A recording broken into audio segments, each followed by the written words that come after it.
Jamen det vi gerne vil, det er, at vi vil åbne for, at eleven kan opleve så mange sider af det at være menneske som overhovedet muligt. Og der tilhører jo, at vi har vores hænder, vi har vores følelsesudtryk, vi har vores tanke. Og det er jo med de midler, at vi prøver på at komme til eleven, så vi kan tale til den ene side, eller den anden, eller den tredje side af eleven. Og de griber det jo forskelligt. Min vigtigste opgave som lærer er nok at hjælpe eleverne i deres udvikling. At de udvikler sig til nogle fri tænkende mennesker med en selvstændig vilje. Så hvis ikke jeg selv er tændt af noget, så kan jeg ikke levere det ordentligt. Jeg skal være begejstret, jeg skal være forundret over det nye, jeg opdager i tingene. Så kan jeg give det, og så kan børnene også modtage det, og de kan blive med engageret via min begejstring. Sehr schön. That's a part of the goal, actually. Okay. You feel like I was going to say his role. Altså, jeg finder nogle emner, som jeg mener er relevante for eleverne i der, hvor det står i deres liv, her og nu. Der, hvor den tid, de lever i, og det sted, hvor de bor, Danmark, Aarhus, her på Strandvejen, har en enorm betydning for min undervisning, den enkelte undervisningstime, sammen med der, hvor eleverne står ind i deres liv. Guten Morgen, 2. Klasse. Guten Morgen, Max.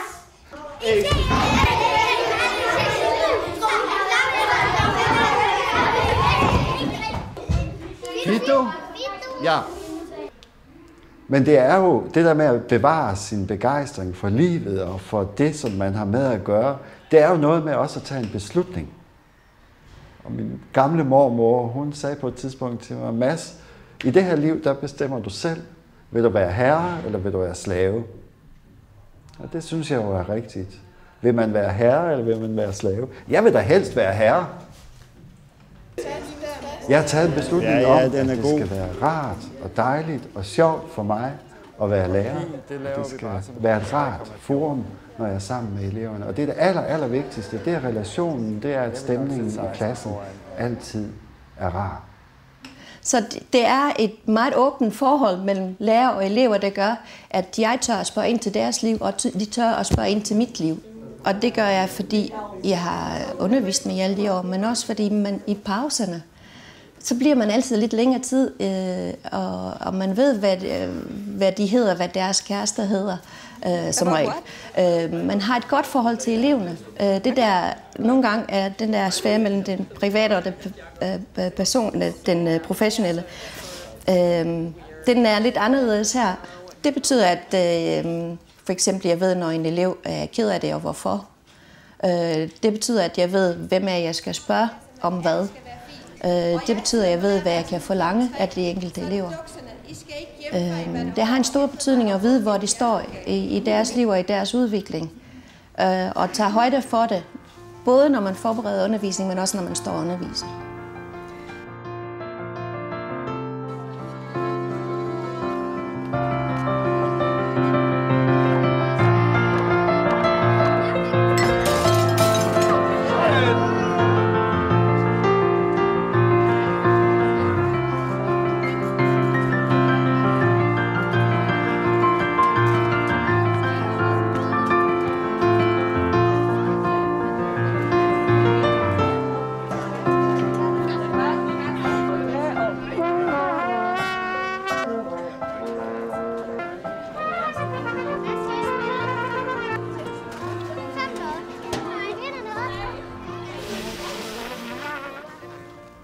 Det hele menneske, det er jo hele forløbet, kan vi sige. Det er jo at finde en rød tråd fra fødsel af, og så til vi slipper eleven i de ældste klasser.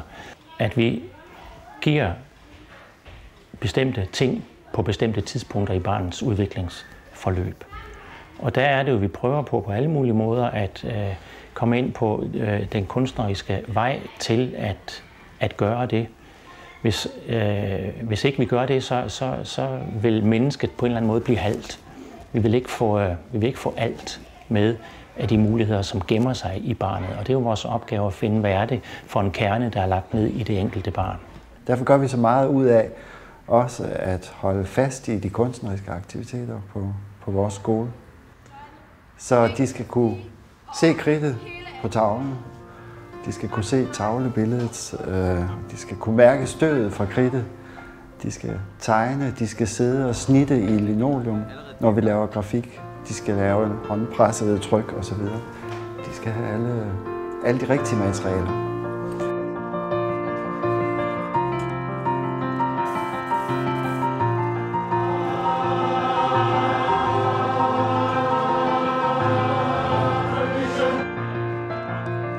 At det har en værdi i sig selv at arbejde med musikken. Også selvom man måske først oplever det længe efter man er gået ud af skolen og ikke er blevet musiker. Men når man mærker, at man har fået noget andet med og en anden indfaldsvinkel til mange af de opgaver, man kan møde i løbet af livet. At man kan falde ind i at løse en opgave ud fra et musikalsk synspunkt. Hvordan gjorde vi med musikken, når vi stod med de vanskeligheder? Hvad vil det sige at øve sig som menneske? Ikke? Helt ned og hente den dernede. Okay, 8 stykker. Det er op og rør, hænderne på maven. Noget nu? Nej, I ser godt ud, drenge. Ja, altså vi har ikke eksamener her på skolen, hvilket betyder, at initiativet jo ofte vil blive lagt over til eleven. Det er ikke en læreplan, der bestemmer, hvad vi skal igennem, selvom vi har en læreplan på skolen naturligvis. Hvordan, det ligger til læreren, og det bliver også lagt ud til eleven og delt med eleven, især i de ældste klasser. Hvordan vil du gribe den her opgave an? Så initiativet, det skal ligge hos eleven. Det er mig i samarbejde med eleverne. Det er at stille sig nogle mål. Det gør, at de føler, at de er med i undervisning, de er medskabende i undervisning. Så det vi lærer vi ikke for, at der er noget, de skal bestå, men fordi der er noget, de skal lære. Det giver en begejstring for at lære, i stedet for, at det er en pligt. Og for mig gør en stor forskel, fordi jeg har selv været til mange eksamener, og jeg er ret sikker på, at jeg ikke kan spørges om det, jeg har været oppe i.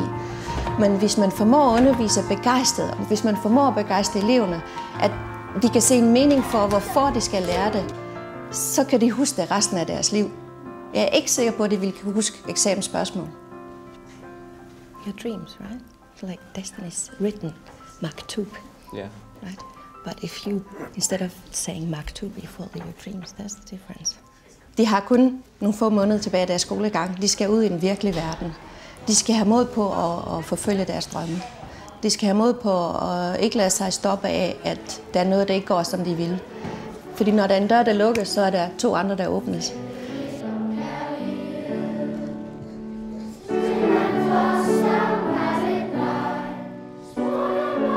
Set i forhold til musikken er der ikke noget mere fantastisk som dirigent for eksempel, at mærke, at du har 100 personers opmærksomhed.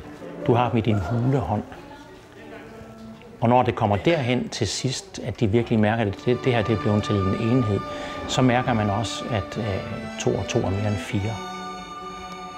Summen bliver langt mere.